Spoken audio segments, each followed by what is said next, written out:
যাদের সঙ্গে আমাদের জীবনের একটা সময় আল্লাহ রাব্বুল আলামিন কাটাবার সুযোগ করে দিয়েছেন, শুকরিয়া করেন, বলি আলহামদুলিল্লাহ।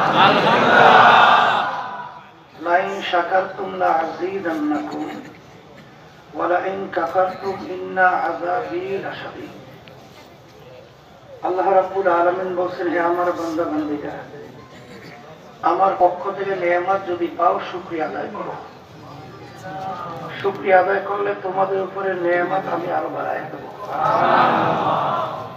নেয়ামত পাওয়ার পরে শুকরিয়া করলে নেয়ামত তো বাড়ানো হবেই না, বরঞ্চ শক্ত আযাব তোমাদের উপরে চাপাই দেওয়া হবে।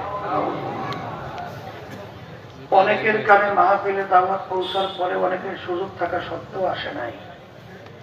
না আসার কারণ হিসেবে আমার আব্বাজান বলতেন বুঝের অভাব। আল্লাহ আমাদেরকে আসার তৌফিক দান করছেন।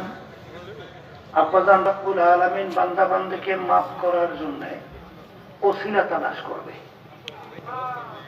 বান্দাকে মাফ করবে, এরকম কোন আমল বান্দার নাই। আল্লাহ রাব্বুল আলামিন ফেরেশতাদেরকে বলবেন, দেখো তো